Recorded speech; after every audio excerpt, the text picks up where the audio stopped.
Well, start by saying you've done a lot of Shakespeare work, of course, in the past, but when you direct the likes of Thor, the likes of Jack Reacher, do you approach the material at all differently?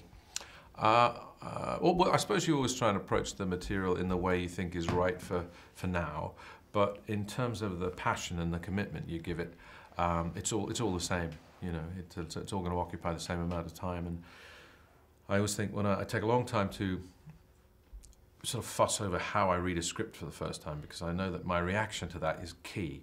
And if I love it, I've got to really feel that strongly enough to know that over the 2 years it will probably be to make that film, that experience is something I go back to. So the passion's the same. The approach may be different, but the passion's the same.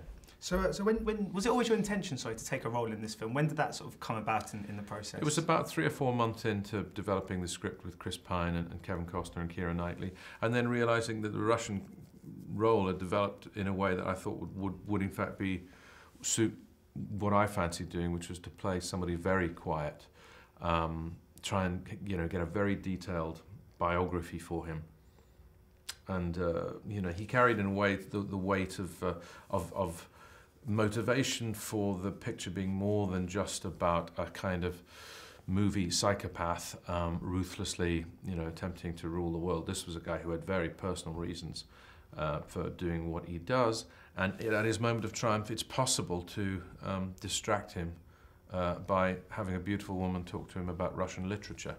I liked the idea of that. Thought that would be a good part to play. Well, he's quite a unique antagonist because he's got this vulnerability, he's got this fragility that comes from his illness. Yeah. What do you think that brings to the movie? Well, first there's a bit of mystery about him. Exactly, what are these drugs or this medication he's taking? Is he somebody addicted for some sort of for pleasure? Is he in pain? Yes, he's in pain. Time is running out, and some people say freedom is when you have no choice. So he has no choice, he will die. But he has the opportunity with his wealth and his knowledge and his brilliance to, as he says, do something important for his country, something his children would think was worthwhile. And about that he feels passionately, and he's rather moving about that, even though it goes hand in hand with a ruthlessness. So that makes him very dangerous, charming and dangerous.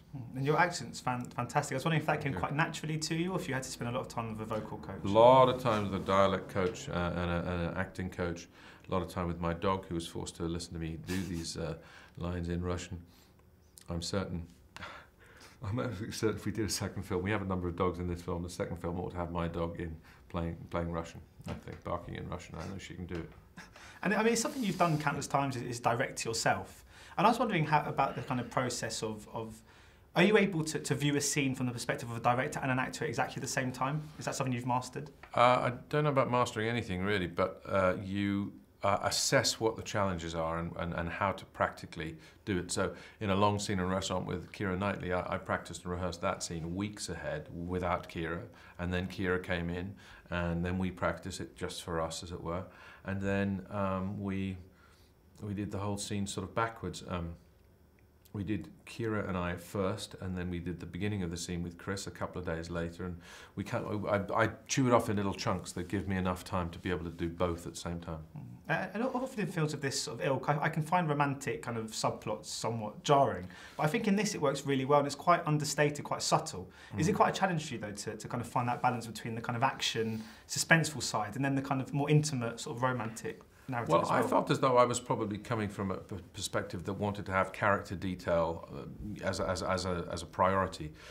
I felt as though the action would take care of itself if we were as accurate as we could with what came out of character, because that would affect the nature of the action and everything. So we're always looking for the human dimension, the human particularity that was going to shape the way the action was. So. And that's why the joy of casting excellent actors like Keira and Chris meant you could have both.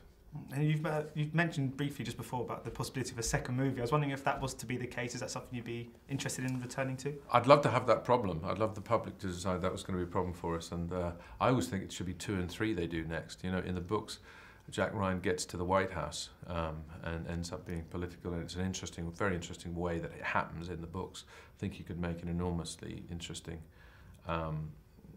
challenge with that in 2 movies. I also like the idea of when something works is trying to do 2 movies next, so that the middle picture is not the pale imitation of the first one. That there's 2 parts, and you can be allow it to be more organic. You know, I see too many sequels that are a diluted version of the first film. I think you need to know the third one's coming, and you know you can lay out the story in a different way. So I think this would be the perfect example of that. So just finally, next up is Cinderella for you. Can you just, how's that one coming along? Very excited about it. I finished shooting Cinderella and had a fantastic time making it. We have Kate Blanchett in it playing the wicked stepmother. It's a formidable performance. Helena Bonham Carter is the fairy godmother. Lily James is a brilliant young Cinderella, and Richard Madden is the prince, and they're really a very, very impressive group. And that story works its magic in a way that really, really surprised me. Very moving, the way we all identify with the underdog. So it was a heartwarming experience. Brilliant. Well, thank you so much for your time today. Thank you. Much appreciated.